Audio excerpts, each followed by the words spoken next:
નમસ્કાર મિત્રો, આજે આપણે સીઈટી ની અંદર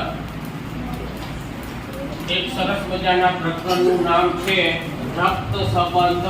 રક્ત એટલે લોહી. લોહીના સંબંધ છે.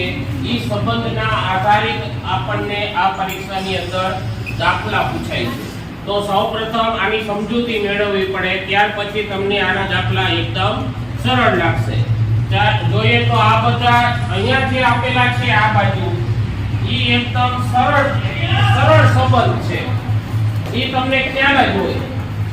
પિતા અથવા માતાનો પુત્ર ભાઈ, પિતા અથવા માતાની પુત્રી બહેન, પિતાના ભાઈ કાકા, માતાના ભાઈ પિતાની બહેન, માતાની બહેન પિતાની બહેનના પતિ, માતાની બહેનના પતિ, પિતાના પિતા, માતાના પિતા, પિતાના માતા, માતાના માતા.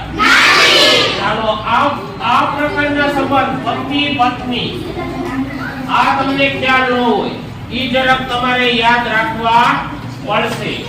ચાલો, પતિના મોટો ભાઈ, પતિના મોટા ભાઈની પત્ની, પતિના નાનો ભાઈ, પતિના નાના ભાઈની પત્ની, દેરાણી. નાની હોય તો દેરાણી થાય, મોટી હોય તો એમાં હાલે કોનું ઘરમાં? કોનું હાલે? આ દેરાણી કરતા જેઠાણી પેલા ઘરમાં આવ્યા હોય એટલે ચાવી ઘરની કોની પાસે હોય?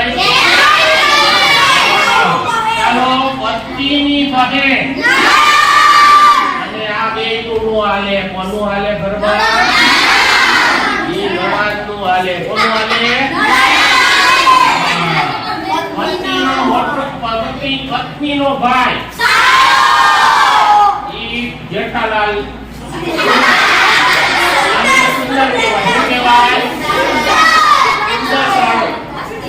ચાલો, પત્નીની મોટી બહેન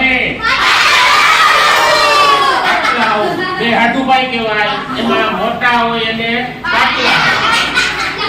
ચાલો, પત્નીની નાની બહેન, પતિ અથવા પત્નીના પિતા, પતિ અથવા પત્નીની માતા સાસુ કહેવાય. તો આ સરસ મજાના સંબંધો જો તમને આવડે તો સીઈટી ની અંદર રક્ત સંબંધિત જે દાખલા છે એ તમને આવડે.